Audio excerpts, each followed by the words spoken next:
విలువల్ని గౌరవించడం కానీ, ఏ స్ఫూర్తి అయితే రాజ్యాంగాన్ని రాశారో ఆ రాజ్యాంగాన్ని అమలు చేయడంలో ఇంకా మనం ముందుకు పోవాల్సిన అవసరం ఉంది.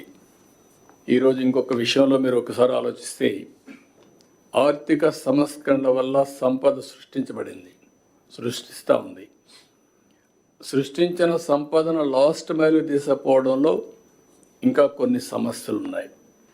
ఒకసారి ఆర్థిక స్వాతంత్రాన్ని అందరికీ ఇవ్వగలిగితే ఆటోమేటిక్గా సామాజిక న్యాయం కూడా జరుగుతుంది, రాజకీయ ప్రాధాన్యత కూడా వస్తుంది. మళ్ళీ ఇవన్నీ కూడా ఇంటర్లింక్డ్. రాజకీయంగా అందరికీ సమానమైన అవకాశాలు వస్తే చట్టాలను కూడా వాళ్ళు అమలు చేస్తారు. ఆ చట్టాల వల్ల మళ్ళీ అందరికీ న్యాయం జరిగే పరిస్థితి వస్తుంది.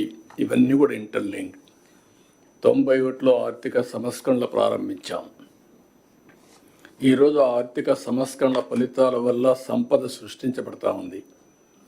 ఇంకా లాస్ట్ మైల్లో పేదరికం ఉంది. ఇది కూడా మనం అందరం ఆలోచించుకొని అలాంటి సమర్థవంతమైన ఆర్థిక విధానాలను మనం తీసుకొచ్చి ఏ విధంగా ఆ సంపదను మళ్ళీ పేదరిక నిర్మూలన కోసం, జీరో పావర్టీ కోసం ముందుకు పోతా మనం ఆలోచించాల్సిన అవసరం ఉంది. మొన్న కూడా మేము చూసాం, సోషల్ రీఇంజనీరింగ్ చేశాం. ఏదైనా సరే అందరి మనోభావాలు గుర్తుపెట్టుకోవాలి. అదే సమయంలో మనం కానీ క్యాస్టో లేకపోతే రిలీజియనో ప్రాంతమో ఇవన్నిటి పేరిట డివైడ్ అయిపోతూ ప్రమాదం వస్తుంది.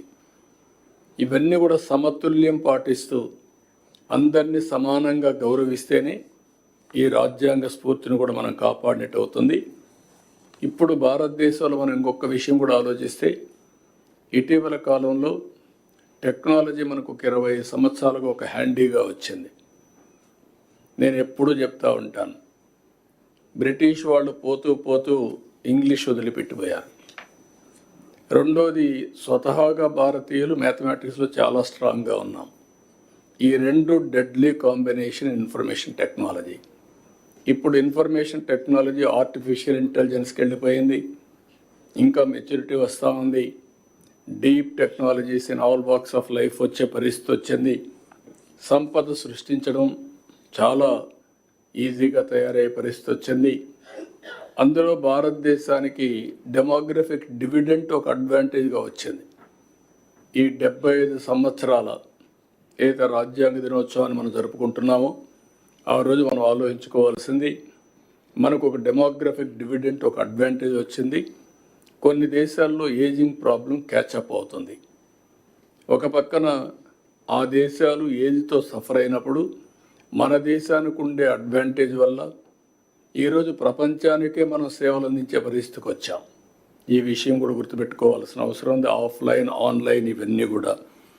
అందుకని ఇలాంటి రాజ్యాంగ దినోత్సవాన్ని మనం జరుపుకుంటూ ఆ స్ఫూర్తిని ప్రజలకు నింపుతూ ఎప్పటికప్పుడు ఇవన్నీ గుర్తు చేసుకుంటూ నెమరు వేసుకుంటూ మన రాజ్యాంగం కోసం, స్వాతంత్రం కోసం పోరాడిన వ్యక్తులకి నివాళులర్పిస్తూ అదే సమయంలో మనం ఏ విధంగా చేయాలనో మనం ముందుకు పోవాల్సిన అవసరం ఉంది.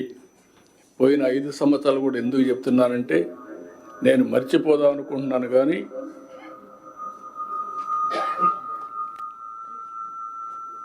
గుర్తుండాల్సిన అవసరం ఉంది. వ్యవస్థలన్నీ పూర్తి కూడా ఇప్పటికీ నేను 4వసారి ముఖ్యమంత్రి అయినా ఇప్పటికి కూడా నాకు ఇంకా పూర్తిగా విధ్వంసానికి గురైనటువంటి వ్యవస్థల్ని రివైవ్ చేయడం ఇంకా టైం తీసుకునే పరిస్థితి వస్తూ ఉంది.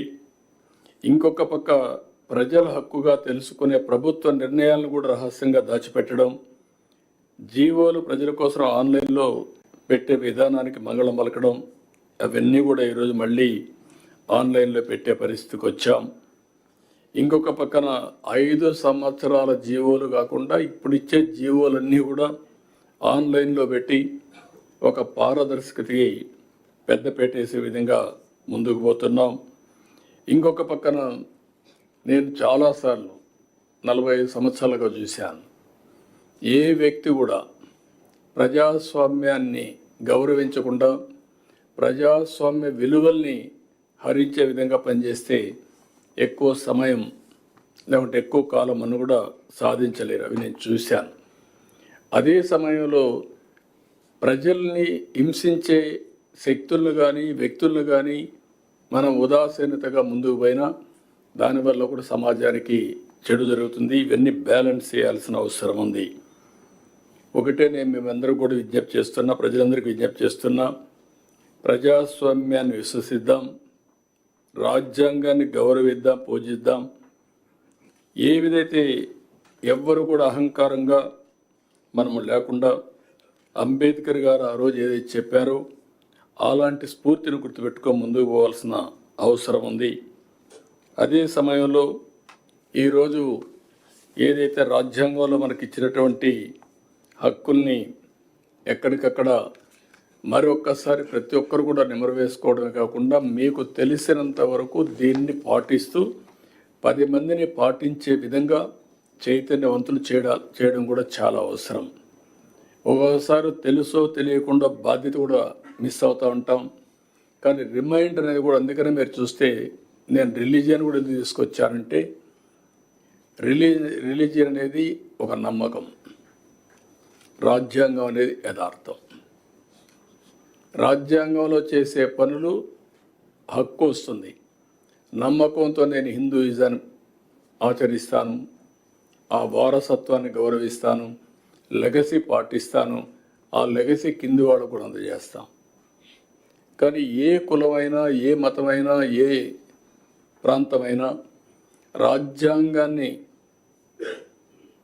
సరైన స్ఫూర్తితో అమలు చేయగలిగితే తద్వారా మనకు మెరుగైన ఫలితాలు వస్తాయి. రెండోది కూడా సిఎస్ గారు చెప్పినప్పుడు ఇప్పటికే చాలా మార్పులు తీసుకొచ్చాం. ఒక రిటర్న్ కాన్స్టిట్యూషన్లో మార్పులు ఎప్పటికప్పుడు తీసుకొచ్చాం, కానీ ఆ మార్పులన్నీ మెరుగైన ఫలితాల కోసం తీసుకొచ్చిన మార్పులు కాబట్టి ప్రజలు ఆమోదించే పరిస్థితికి వచ్చారు.